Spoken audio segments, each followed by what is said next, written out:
Mas maganda kung harap-harapan akong makaganti sa kanya.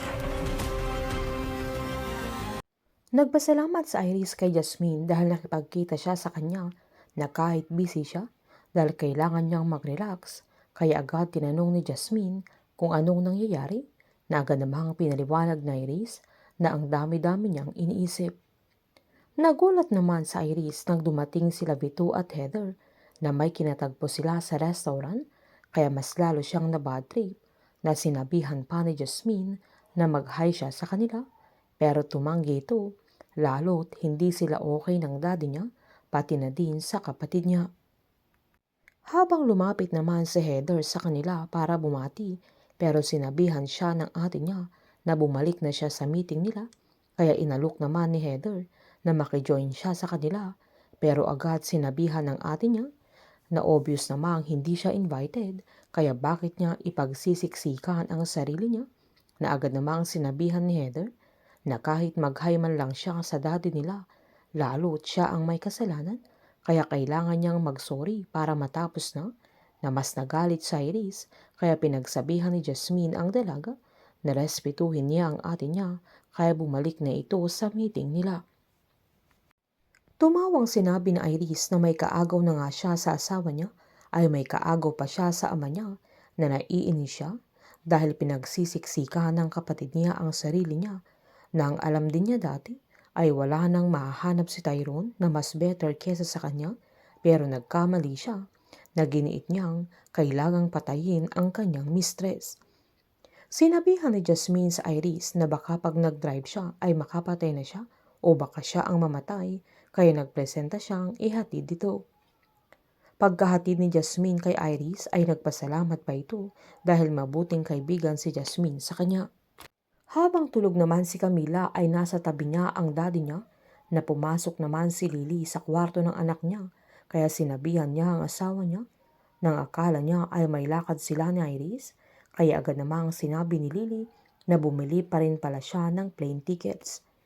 Pinaliwanag ni Lance na anong klase siyang asawa at ama kung hindi niya gagawin ang lahat para mailayo sila sa gulo.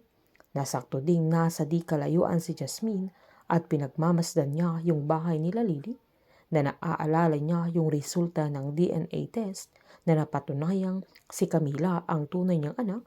Nasakto namang papalabas sila Lily at Lance na karga-karga niya si Camila, at halatang nagsusumbatan sila, kaya sinabihan niya si Lily na may iwan na sila ng eroplano, kaya wala na silang oras para magdiskusyon, pero nanindigan si Lily na hindi sila sasama ni Camila, na agad sinabihan ni Lance na sasama sila sa kanya, at agad pinaliwanag ni Lily na wala pa siyang naiimpake, pero giniit ng asawa niya na ang mahalaga ay silang tatlo at wala na siyang kailangang ayusin, pero agad inagaw ni Lily si Camila na nanindigan siyang hindi sila sasama sa kanya, kaya agad lumapit si Jasmine nang nagkakatensyon na. Sinabihan siya ni Lance na labas na siya doon, na agad tinanong ni Jasmine kung may maitutulong siya sa kanila, lalo takot na si Camila. Nang pinilit ni Lance na kunin ng bata ay nanlaban si Jasmine, na agad namang inawat ni Lily at sinaad niyang okay na sila. Sabay sinabihan niya ang asawa niya na kung gusto niyang umalis ay umalis na siya, pero doon lang sila ni Camila. Sinamahan naman ni Jasmine sila Lily sa bahay nila, na agad nagpasalamat si Lily, kaya tinanong ni Jasmine kung saan sila pupunta at bakit parang pinipilit siya ni Lance, na agad namang giniit ni Lily na personal na bagay yun, kaya sana'y maintindihan niya, kaya hindi na kinulit pa ni Jasmine. Pero nang makatulog si Camila ay hawak-hawak niya yung lollipop niya at hindi pa niya nauubos, na kukunin ito ni Jasmine dahil gusto niyang masigurado na si Camila nga ang nawawala niyang anak. Habang gulat naman sa Iris nang tumawag si Tyrone na halos hindi ito makapagsalita,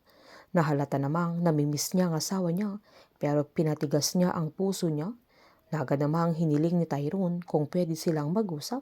Sabay kinumusta niya sa Iris at sinaad niyang madami silang kailangang pag-usapan, kaya babalik na siya ng Pilipinas. Muling magkukrus ang landas nila Jasmine at Tyrone sa di hinaasahang pagkakataon, nang akala ni Jasmine ay patay na ang lalaking minahal niya. Painit ng painit ang mga tagpo, sabay-sabay po nating subaybayan ang advance episode ng Lavender Fields dito lamang po sa aking channel. Patuloy lamang po manood at mag-subscribe para ma-update po kayo sa mga susunod na episode. Marami pong salamat.